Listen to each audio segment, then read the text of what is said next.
Selamat pagi Bapak-Bapak sekalian. Pagi. Hari ini kita akan memulai kegiatan ekskursi regional 2020. Karena ini dalam suasana COVID, maka skema EGR tahun ini akan kita buat agak berbeda dengan tahun-tahun sebelumnya. Jadi tim kita, ini ada Pak Didit Hadi Baryanto, kemudian Pak Salahuddin, Pak Nugroho Imam, Pak Agung Harijoko, ada spesial guest-nya Mas Suwita dari Museum Sangiran, kemudian Mas Hendi dan Mas Indra Novian. Rencana kita akan ada 9 lokasi. 9 lokasi ini akan kita tempuh dalam 3 hari seperti pelaksanaan EGR yang sesungguhnya. Ayo mari Bapak-Bapak kita mulai dengan lokasi yang pertama. Ini di daerah Bagelen. Karena Pak Didit itu lokasi penelitian S2-nya ada di daerah Pegunungan Kulon Progo ini, mungkin nanti saya minta Pak Didit untuk banyak memberikan penjelasan di lokasi ini ya Pak Didit ya. Ya, dan nanti ada Pak Agung Harijoko yang bisa mendiskusikan tentang endapan vulkaniknya, dan juga ada Pak Hendi yang ahli slope stability-nya. Mungkin juga Pak Salahuddin bisa memberikan kerangka tentang cekungan di Selario Selatan, cekungan Selario Utara, dan juga mungkin juga di Yogyakarta ini sebagai penjelasan umum dari daerah ini ya.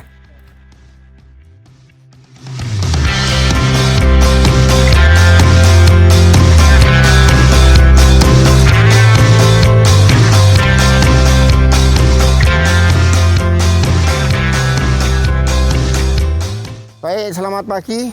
Jadi saat ini kita berada di Pegunungan Kulon Progo, ya, yang oleh Van Bemmelen disebut formasi andesit tua. Kita sebut sebagai kelompok Pegunungan Kulon Progo karena sebetulnya ini terdiri dari banyak gunung api. Dari selatan ke utara, paling selatan itu kita sebut sebagai Gunung Ijo.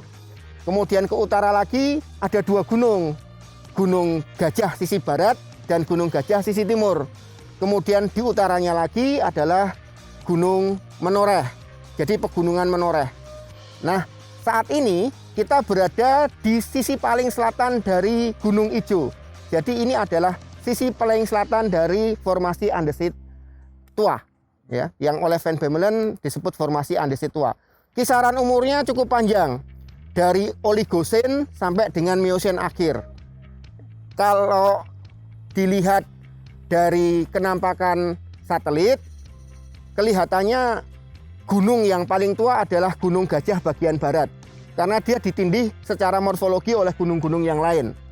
Sayangnya di Gunung Gajah bagian barat itu batuannya sudah teralterasi kuat, sehingga sulit untuk dilakukan dating radioisotop. Ya. Kemudian data dating radioisotop yang lain yang dilakukan oleh Surya Atmaja menunjukkan bahwa Gunung Ijo ini adalah gunung yang terbentuk setelah Gajah bagian barat karena umurnya adalah 25 juta tahun.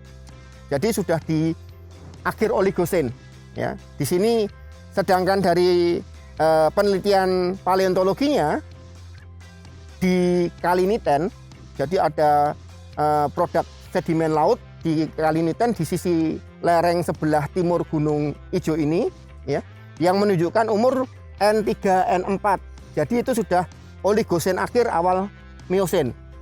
Jadi seperti itu. Jadi ini merupakan gunung yang paling tua yang bisa kita lihat umurnya. Kemudian baru ke Gajah bagian timur. Kalau dari Surya Atmaja itu keluar umur Miosen tengah, 15-16 juta tahun yang lalu. Baru kemudian Menoreh. Menoreh itu juga didating oleh Pak Akmaluddin dengan teman-teman, itu keluar umur ada 10 juta, ada 11 juta tahun. Itu sudah masuk ke Miosen atas. Jadi kisaran umurnya dari Oligosen akhir sampai dengan Miosen atas. Cukup panjang kisarannya. Nah, demikian juga lingkungannya. Secara prinsip memang Gunung Ijo itu sebagian besar tubuhnya terbentuk di bawah laut.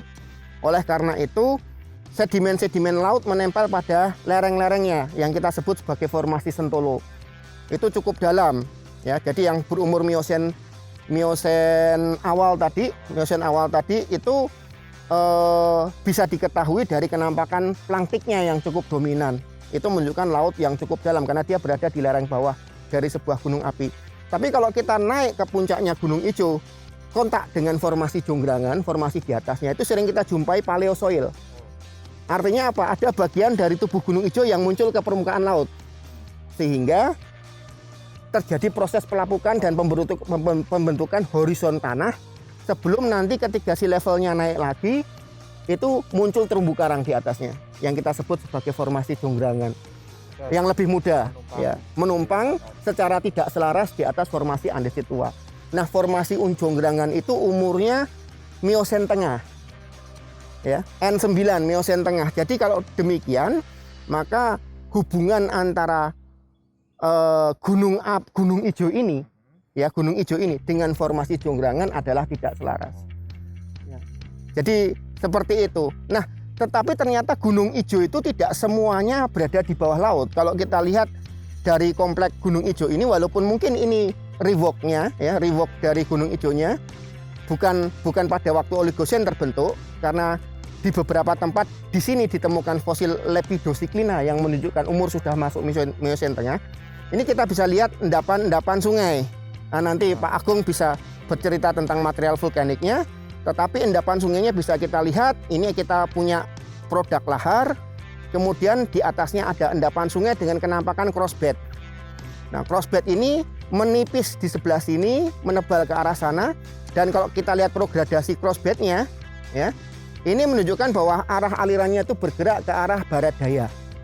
Ya, jadi tinggiannya berada di timur laut, arah alirannya ke arah barat daya. Nah, ini sesuai kalau kita lihat posisi kita, geografis kita saat ini, kita berada di sekitar barat daya Gunung Ijo. Artinya memang pusatnya gunung api kan titik tertingginya itu kira-kira di daerah timur lautnya. Ya, ini bisa kita lihat dari kenampakan stratigrafi crossbed seperti ini. Ya, tapi saya kira itu yang jelas nanti detail batuannya bisa diceritakan dari singkapan Pak Agung Harijoko dan nanti bagaimana kondisi lerengnya biar Pak Hendy. Ini monggo kalau mau dipakai. Selamat pagi. Tadi sudah dijelaskan oleh Pak Didit bahwa kita berada di lereng dari Gunung Ijo di bagian selatan, sehingga kita akan menemukan endapan-endapan dari aktivitas gunung api. Nah, aktivitas gunung api bisa berupa piroklastik, bisa berupa lava, ataupun bisa berupa endapan lahar. Nah, di sini kebetulan kita berada pada singkapan yang sangat bagus. Kita bisa mendapatkan kontak antara dua endapan yang berbeda, ya, yang di sebelah kiri yang warnanya putih, kemudian kita lihat yang warnanya kayak kecoklatan. Nah, yang menunjukkan bahwa di sini adalah ada endapan yang pada area yang sempit adalah adanya penipisan yang semakin lapisan yang semakin menipis ke arah kiri, ya. Jadi artinya ini ada endapan dulu, ya, yang putih, warna putih ini ada endapan dulu, baru kemudian datang endapan yang warnanya kecoklatan. Dan ini menunjukkan bahwa ini adalah berada pada suatu area yang sempit karena kita lihat ini semakin ke kanan atau ya ke kanan kita ini dia semakin menebal dan ini menunjukkan adalah endapan-endapan pada sungai yang disebut sebagai endapan fluvial, ya. Dan ini juga ditandai dengan adanya struktur-struktur sedimen berupa endapan silang siur. Nah, artinya di sini kita bisa melihat ada banyak sekali proses sedimentasi terkait dengan proses vulkanisme, ya. Yang pertama adalah endapan lahar dibuktikan dengan banyaknya variasi fragmen, nanti bisa kita lihat, ya. Kemudian ditumpangi oleh endapan yang coklat, yang dimana ada pembajian seperti itu. Nah, untuk lebih jelasnya mungkin kita nanti bisa mendekat, ya, untuk melihat perbedaan-perbedaan fragmen yang ada di endapan di sini, yang menunjukkan bahwa endapan yang kelihatannya lebih kompak dengan fragmen yang lebih besar ini adalah endapan lahar, sedangkan yang endapan yang warnanya lebih gelap ini adalah proses fluvial karena mempunyai ukuran butir yang lebih kecil. Oke, mari kita mendekat, ya.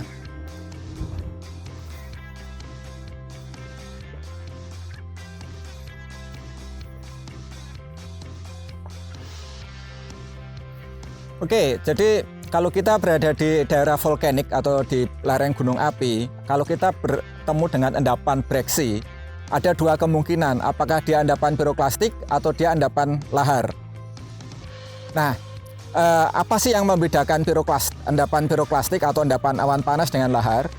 Nah, kalau kita bisa menemukan bukti bahwa endapan itu terbentuk pada kondisi panas, maka itu adalah piroklastik, seperti arang, atau bukan bisa saja dia adalah berupa gas pipe.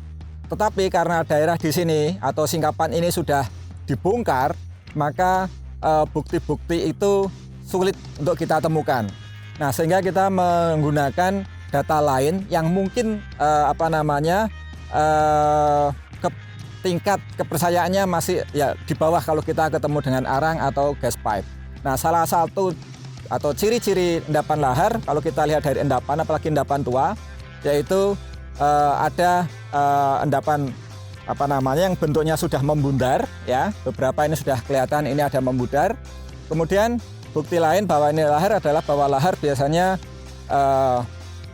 materialnya, terutama fragmennya ini tidak hanya satu jenis, ini bisa berbagai jenis. Nah, kalau kita lihat di sini, kita bisa melihat fragmen-fragmen dengan ukuran hornblende yang besar, ya. Kemudian di beberapa fragmen yang dia lebih dominan, dia mempunyai ukuran kristal hornblende ini yang lebih kecil, ya. Nah, ini membuktikan bahwa material yang dibawa oleh endapan ini itu tidak hanya dari satu satu letusan, tapi bisa saja ada material yang sudah erupsikan sebelumnya yang kemudian juga ikut terbawa. Nah, kemudian juga ini bisa kita lihat bahwa di sini banyak sekali fragmen berukuran mulai dari yang sekitar 20 cm sampai kemudian yang ini hanya kecil-kecil sekitar 1 cm. Nah, untuk metrik ini tidak bisa kita bedakan untuk lahar atau piroklastik untuk endapan yang tua. Karena apa? Ya, ini sudah sudah kompak sehingga kita agak kesulitan untuk membedakan metrik dari piroklastik dengan lahar. Nah, sehingga yang bisa kita pakai adalah variasi dari jenis fragmennya, kemudian juga kebundaran dari fragmennya. Saya kira itu yang bisa kita gunakan untuk membedakan endapan ini hasil dari piroklastik atau dari lahar, seperti itu. Nah, kalau kita lihat daerah sini juga banyak garukan-garukan, ya, sehingga kita bisa lihat bahwa material di sini dimanfaatkan, ya, untuk ada penambangan. Nah, nanti untuk bagaimana aplikasinya, kenapa di sini ditambang, kemudian juga bagaimana kestabilan lerengnya karena proses penambangan, nanti akan dijelaskan oleh Pak Hendy, ya, yang memang ahli di bidang geotek. Oke. Selamat pagi teman-teman, seperti yang sudah dijelaskan oleh Pak Didit dan Pak Agung, kita melihat bahwa daerah endapan breksi laharik ini dari formasi Andesetua sudah mengalami perubahan, yaitu ada proses galian tambang di sini. Nah, kita lihat tadi setelah dijelaskan bahwa ada dua macam perbedaan pada saat pembentukan. Nah, pada intinya adalah kalau kita lihat dari sisi ini, kita bisa melihat bahwa ini adalah lebih kepada high density flow.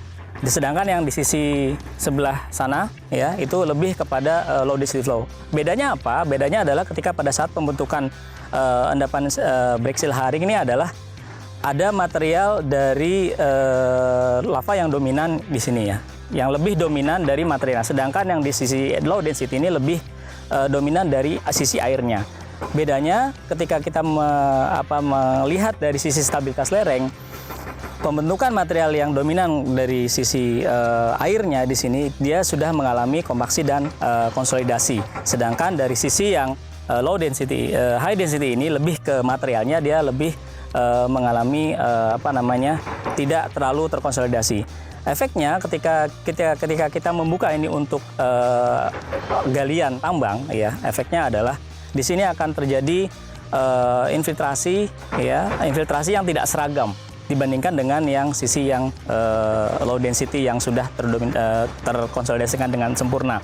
Nah, di sini ketika kita lihat kalau untuk sisi barat daya sini dipnya sangat jelas sekali ke arah barat daya. Stabilitas galian tambang di sini kita lihat lebih aman dibandingkan dengan yang bukaan yang mengarah ke arah selatan. Walaupun kita lihat yang di sisi warna putih ini dia lebih membuka ke selatan, tidak ada dip yang terlihat di sini. Tapi karena ketidakseragaman infiltrasi di sini dan konsolidasi yang tidak sempurna dari material ini, suatu saat galian tambang ini juga akan mengalami kondisi yang tidak stabil. Karena apa? Karena di dalamnya banyak pori-pori yang tidak mengalami konsolidasi, sehingga ketika air hujan itu masuk, dia akan mengalami pembasahan dan saturasi di dalamnya.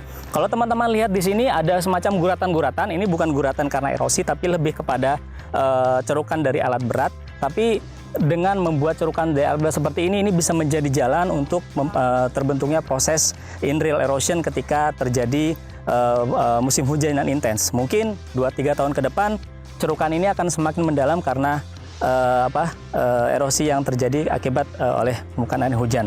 Secara keseluruhan, galian tambang di sini bisa teman-teman lihat kondisinya tergantung dari material yang ada yang terbuka di sini ya. Jadi di sini kita bisa agak kurang stabil, sedangkan yang di sisi sebelah barat daya sini lebih stabil. Nah, sebenarnya apa sih manfaatnya? Kenapa area ini yang merupakan sedimen dari Breksi Laharik ini digali untuk keperluan konstruksi? Kita lihat nanti sebelah sana.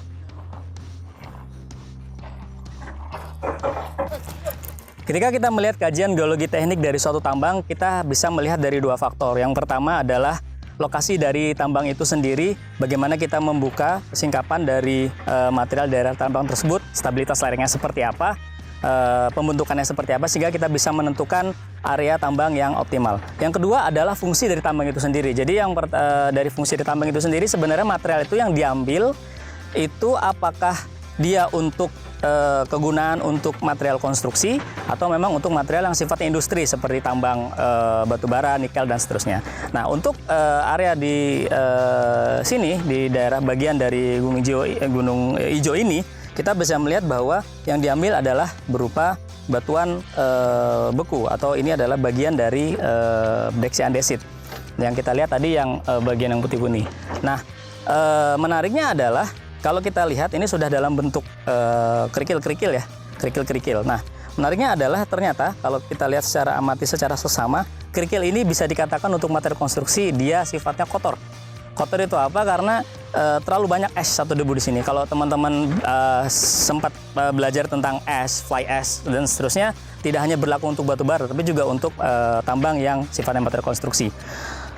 Kerikil-kerikil ini atau sirtu ini terlalu banyak debu, ya. Debu ini yang bisa membuat material ini cenderung tidak bagus atau kurang bagus untuk konstruksi base course. Sebagai contoh, ketika kita ingin membuat base course suatu jalan raya atau suatu runway atau suatu bangunan yang kita ingin membuat pemadatan atau ground improvement di sananya.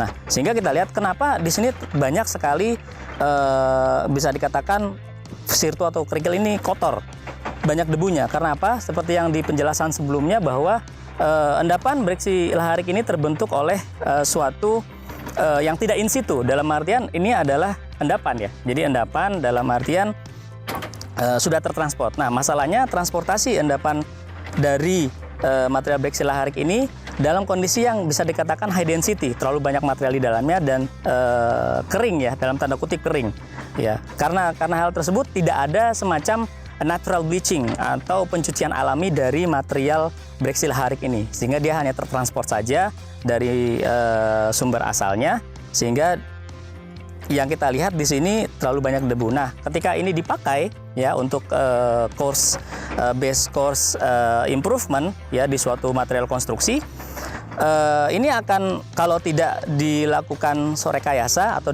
tidak dilakukan semacam treatment, ini akan membahayakan course dari basement tersebut, konstruksi tersebut. Kenapa? Kalau tidak ada bleaching ya, debu-debu ini ketika dia terinterupsi oleh air maupun hujan maupun aliran, dia akan membuat suatu filamen atau lensa-lensa tipis yang bisa membuat course base tersebut rawan ya. Dia akan mengalami pergeseran, sliding dan seterusnya. Nah, cara yang dilakukan adalah yang pertama dari material ini sebelum dipakai, kita ambil dari lokasi tambang ini, sebelum dipakai dia harus di bleaching dulu, kemudian dikeringkan dulu sehingga debu-debu dari material baik silaharik ini akan tercuci dengan sendirinya, baru dipakai untuk konstruksi. Yang kedua adalah dengan melakukan pemadatan yang sifatnya basah, dalam artian dari situ dipastikan bahwa debu tersebut tercuci dengan sendirinya sebelum benar-benar dipakai untuk lokasi konstruksi. Sekian penjelasan untuk geologi teknik di lokasi tambang. Oke, setelah kita mendengarkan penjelasan baik geografi, fisiografi, singkapan maupun geologi teknik di lokasi tambang di stasiun 1 di Bapangsari ini, kita akan beralih ke penugasan ya yang akan disampaikan oleh Pak Sartono Budi Samudra. Baik adik-adik, saudara semuanya tadi sudah diberi penjelasan oleh para dosen-dosen yang lain. Pak Didit sudah memberi penjelasan banyak tentang vulkanologi ataupun produk-produk dari Gunung Ijo dan sekitarnya. Kemudian Pak Agung Harijoko sudah memberi penjelasan juga tentang produk-produk vulkanik yang macam-macam tadi. Pak Hendi sudah memberi penjelasan juga tentang aspek geologi tekniknya di daerah ini. Sekarang giliran saya untuk memberi tugas pada saudara-saudara selaku peserta kuliah ekskursi geologi regional. Tugasnya adalah bahwa bagaimana di daerah ini saudara bisa membuat sintesa untuk mensarikan dari tadi yang sudah diberi penjelasan kaitannya dengan paleogeografi di daerah ini pada masa itu. Pada masa tadi terbentuk endapan-endapan yang ada di sini, bagaimana paleogeografinya. Silakan saudara buat sintesanya, bisa dalam bentuk gambar-gambar yang lebih menjelaskan, atau kalau mau dalam bentuk 3 dimensi dibuat skema dan sebagainya, dipersilahkan. Itu ya tugasnya, silahkan nanti dikumpulkan bersama-sama.